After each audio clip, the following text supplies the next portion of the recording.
Nossa, que mico, hein? Mas não tem nada não. E aí, galera, tudo bem com vocês? Estamos aqui, galerinha do 9º ano.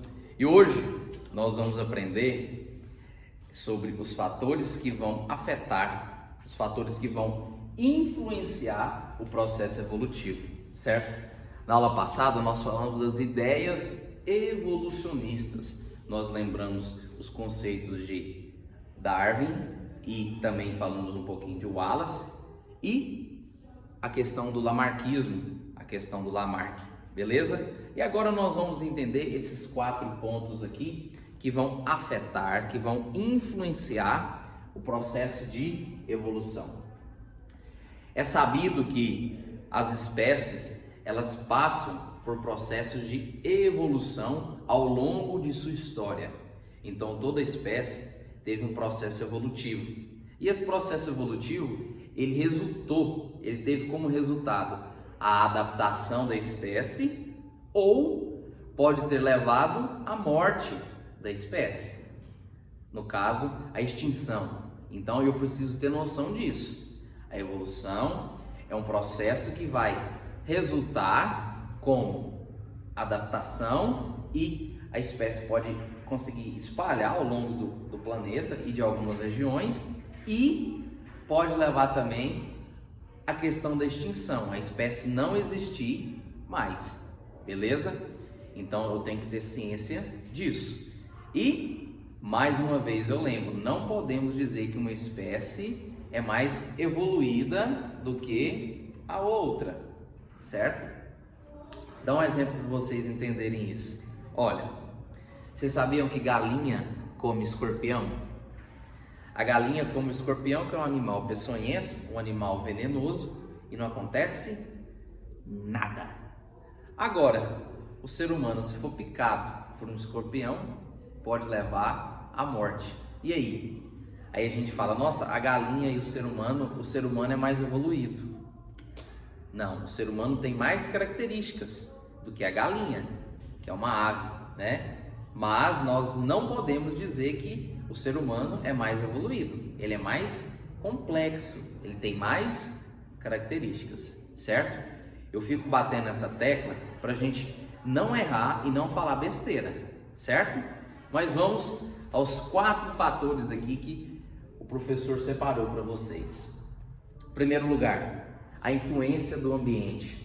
Então, o ambiente onde eu vivo, o ambiente onde eu moro, onde eu estou, ele influencia diretamente no meu agir, na minha característica. Isso, galera, processo evolutivo demora muito e muito tempo. Citando para vocês a questão da altitude, vamos citar aí a Bolívia, um país que todo mundo aí já ouviu falar. A altitude de La Paz, que é a capital da Bolívia, o ar é rarefeito, difícil de respirar. Se eu chego na Bolívia, eu não vou sentir tanto assim nas primeiras horas, mas depois, se eu fizer uma atividade física, se eu ficar lá mais tempo, eu vou sentir. Mas se eu continuar lá por semanas e semanas, nosso corpo vai adaptar, nosso corpo vai acostumar, vai aclimatar com aquela situação.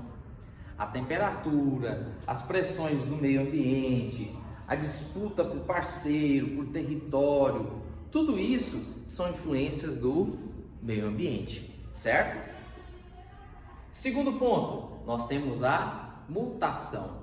Se vocês quiserem anotar aí, ó, mutação é a alteração do material genético, certo? Lembrando que a mutação ela pode ser positiva, em poucos casos, é verdade, mas ela pode ser também, negativa na maioria dos casos. Ou seja, ela traz benefícios em sua minoria e pode trazer prejuízos em sua maioria, certo? Uma mutação, ela pode levar a um erro que pode inviabilizar, por exemplo, o nascimento de um ser humano, de um bebezinho, certo? Então a mutação, anotem aí, ó, alteração do material genético. Seleção natural. Quem falou sobre seleção natural? Darwin. A adaptação ao meio ambiente. A seleção natural e a influência do ambiente são fatores que se parecem muito. A questão da pressão seletiva. O que é isso, professor, pressão seletiva?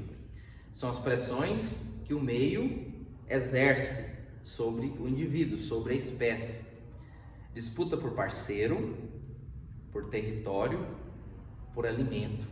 São as principais pressões aqui que a seleção natural vai atuar, aonde os mais adaptados conseguem sobreviver, beleza? E por fim, nós temos aqui a recombinação gênica. Galera, essa recombinação gênica é a mistura entre os genes. Essa mistura entre os genes, ela leva a uma variação deles, ou seja, variabilidade genética. Então a recombinação, anotem aí no caderninho, vão levar a variabilidade genética. É boa ou é ruim? A variabilidade genética é boa. Vou dar um exemplo para vocês. A gente está passando por essa pandemia. Se todas as pessoas tivessem os genes parecidos, muito parecidos, a chance de ter uma maior quantidade de mortes seria o quê? Muito maior. Por isso a gente tem essa variabilidade genética. Algumas pessoas são mais resistentes, outras pessoas nem tanto. Então a variabilidade genética, ela é, muito importante, certo? Galera, anotem, copiem no caderno. Essa semana nós não temos atividade, mas nós vamos precisar dessa aula para fazer a atividade da semana que vem, tá? Então, aquele abraço, fiquem com Deus e até a próxima.